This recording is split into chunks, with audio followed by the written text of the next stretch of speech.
May 22nd, 1856. One of the most violent acts in the history of the United States Congress occurred. A member of the U.S. House of Representatives, followed by Preston Brooks, came to the floor of the U.S. Senate as a senator by the name of Charles Sumner from Massachusetts was sitting there, and Brooks beat Sumner over the head with his cane, cracking his skull and damn near killing him. Sumner was in agony, rather understandably so. He literally ripped the desk that he was sitting at from it. It had been nailed to the floor. He literally ripped it out as he tried to get away from the blows of Preston Brooks. Sumner tried to run toward the rostrum of the Senate, and Brooks eventually beat him to the floor there. Now, how did we get in this mess? Of course, it's 1856. You're nearing the Civil War. Passions run high on both sides of the slavery issue.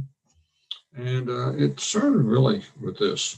A fellow by the name of Andrew Butler, a senator from South Carolina, who was a relative of Preston Brooks, first cousin once removed. Andrew Butler had a mild stroke. Now, Butler was a well-respected and well-liked senator, both North and South.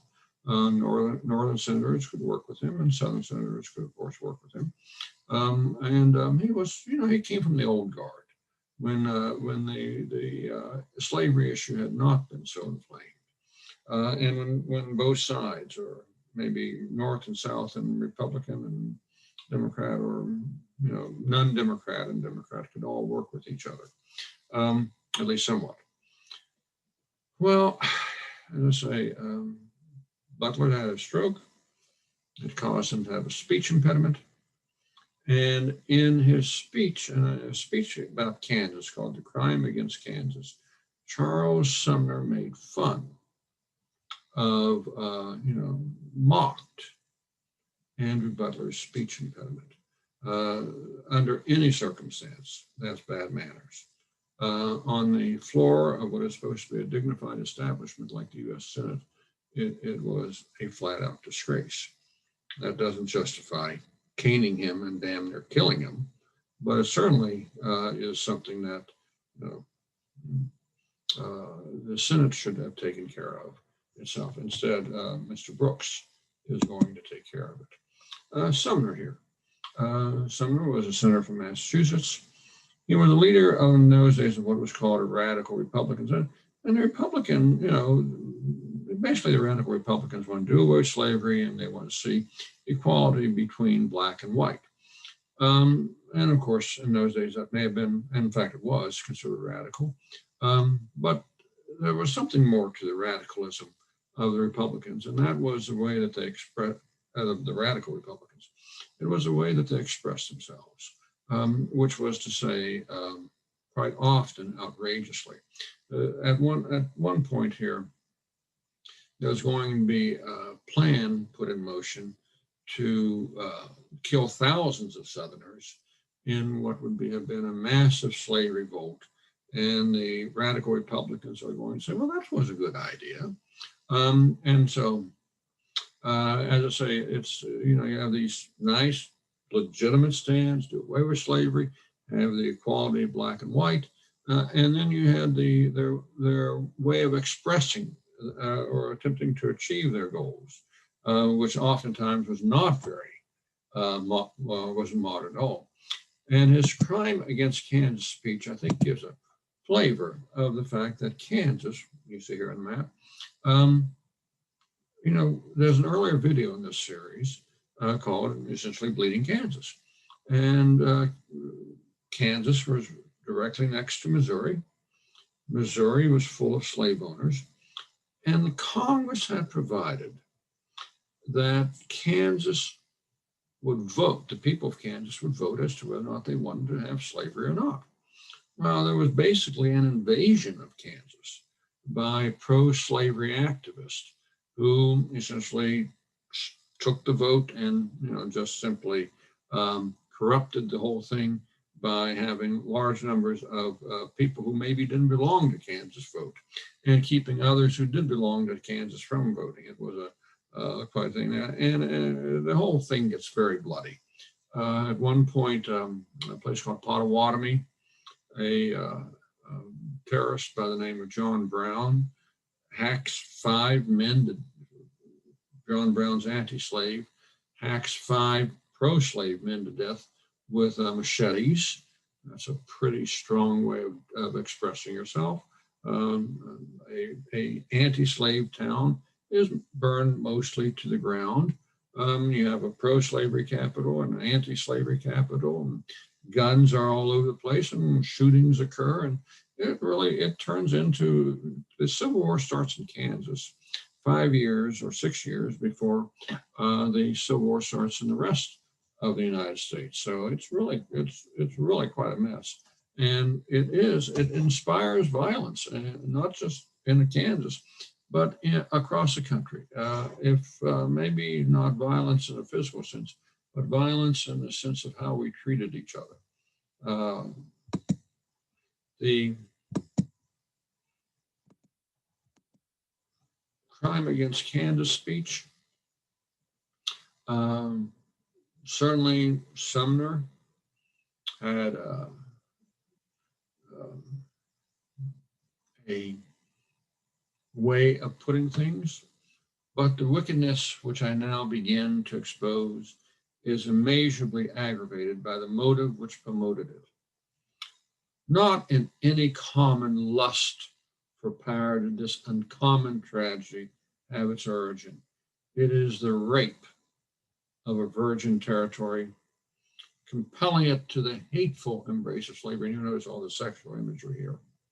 And it may be clearly traced to a depraved longing for a new slave state, the hideous offspring, continue, of such a crime, in the hope of adding to the power of slavery in the national government. Well, if you do this, you use language like rape, depraved longing, things like that, you're probably going to get people upset. You'd get people upset today if you did it. In fact, you'd probably get marches against you today if you did this. It was certainly back in the 1850s, it was certainly an extreme speech. And the thing about the radical Republicans was not that their goals were that extreme, that is getting rid of slavery and establishing the equality of black and white, but the means they advocated and the language they used were certainly extreme. And so, of course, should the whoever was chairing the Senate at that moment should have called Sumner to order. Only that didn't happen. And disaster is going to happen. Stephen Douglas, probably the only, maybe the last good senator left on the floor, last good young senator on the floor. Douglas could work with both North and South. He could reach across the aisle to, he was a Democrat, he could reach across the aisle to non-Democrats, and he could get things done.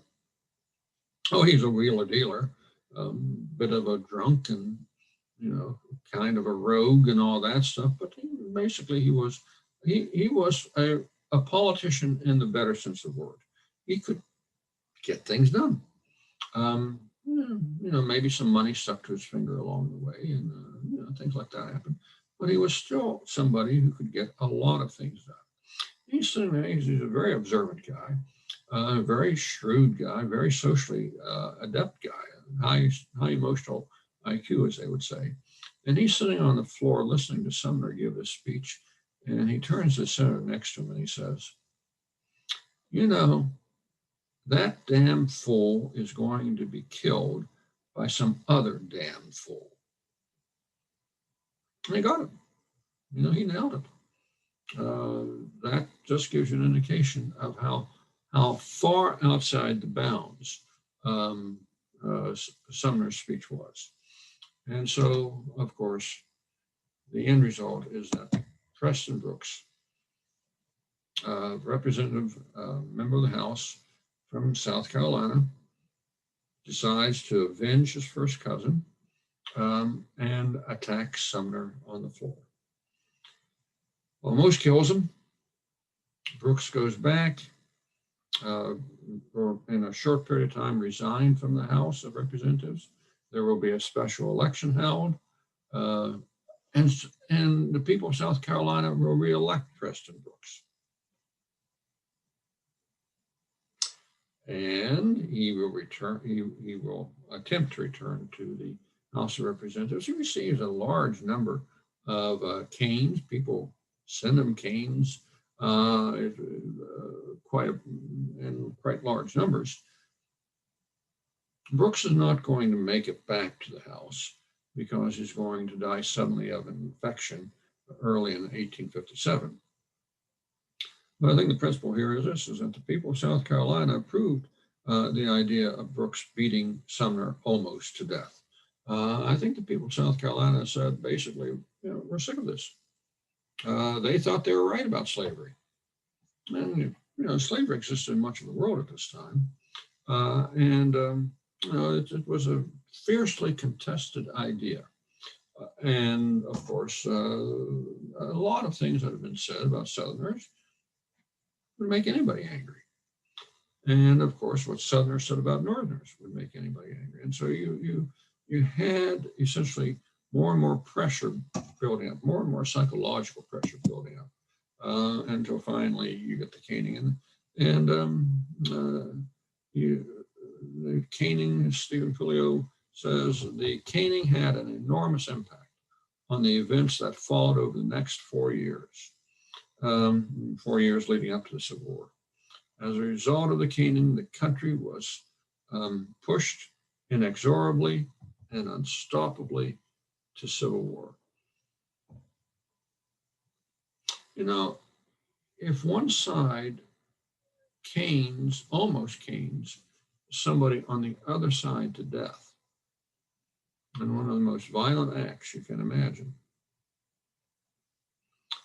there's not a lot of room in there for compromise. And so you end up in a situation, which I hope we don't see again, in which violence becomes not just acceptable, violence against your political enemies or those you disagree with becomes not only acceptable, but applauded.